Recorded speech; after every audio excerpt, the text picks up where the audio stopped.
चलिए, हमारे साथ हमारे सहयोगी नवीन शर्मा विधानसभा से सीधे जुड़ रहे हैं। नवीन, आज जिस तरीके से तस्वीरें देखने को मिली, पहले विधानसभा कल की बात करें तो इरफान अंसारी साहब साइकिल से आते हैं, आज रिक्शा चलाते हुए नजर आ रहे थे, एक मंत्री जी चला रहे थे, दूसरे मंत्री जी बैठे हुए थे।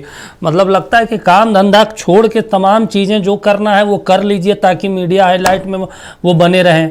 जयराम महतो तो बात कर रहे थे, हमारे सहयोगी कमल से कह रहे थे आपको इतनी पेट्रोल डीजल की चिंता है, टैक्स खत्म कर दीजिए, क्या दिक्कत है, जनता को राहत मिल जाएगी। देखिए दीपक, जो हालात इस वक्त देश में हैं वो झारखंड भी उससे अछूता नहीं है।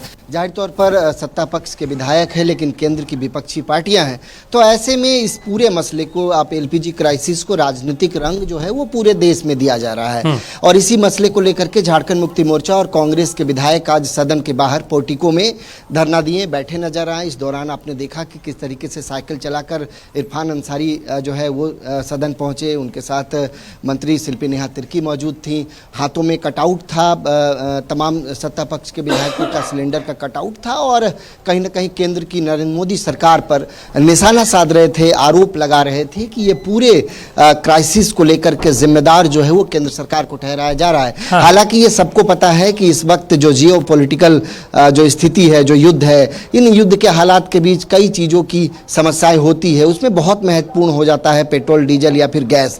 तो ये इन चीज़ों को लेकर के देश में हालात इस वक्त पैनिक जरूर है, लेकिन दूसरी तरफ जो दलीलें दी जा रही हैं केंद्र सरकार की तरफ से या फिर भारतीय जनता पार्टी की तरफ से, जो स्थितियों को पैनिक जानबूझ के कराया जा रहा है और इसमें विपक्षी पार्टियों का अहम रोल है। हालांकि इन सब के बीच ये जरूर कह सकते हैं दीपक कि झारखंड में भी कहीं ना कहीं केंद्र की विपक्षी पार्टियां अब एकजुटता के साथ इस पूरे मसले को लेकर के आंदोलित है, प्रदर्शन कर रही है और केंद्र की नरेंद्र मोदी सरकार की जो विदेश नीति है उस पर सवाल उठा रही है। देखना बहुत महत्वपूर्ण होगा कि आने वाले दिनों में क्या सिचुएशन भयावह हो सकता है। ये एलपीजी क्राइसिस क्या आगे चल करके पेट्रोल डीजल पर भी जो है वो क्राइसिस जैसी स्थिति आ सकती है।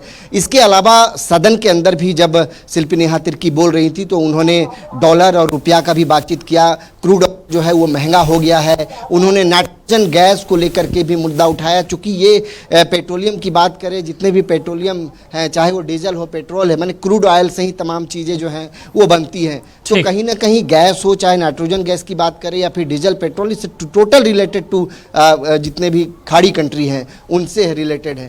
तो भारत में इस वक्त स्थितियां अनुकूल नहीं है, लेकिन इन सब के बीच ये पूरा मुद्दा जो है वो जरूर राजनीतिक रूप ले चुका है। दीपक, चलिए ठीक है नवीन, तमाम जानकारी देने के लिए, बातचीत करने के लिए शुक्रिया आपका। तो देखिए, केंद्र सरकार की नीतियों के खिलाफ हर प्रदेश में विपक्षी पार्टियां विरोध कर रही है और इसी कड़ी में झारखंड मुक्ति मोर्चा हो, कांग्रेस पार्टी हो, झारखंड में भी विरोध प्रदर्शन कर रही है। और ये तस्वीरें आज लोकतंत्र की तस्वीरें हैं, जहां पर एक मंत्री जी रिक्शा चला रहे हैं, दूसरे मंत्री जी बैठे हुए हैं, कटलेट हाथ में लिए हुए हैं और इसी जरिए केंद्र की मोदी सरकार पर निशाना साधने की कोशिश है। जाहिर सी बात है, ये संदेश दिल्ली तक पहुंचेगा तो सरकार भी सोचेगी कि चलिए झारखंड के लिए कुछ किया जाए।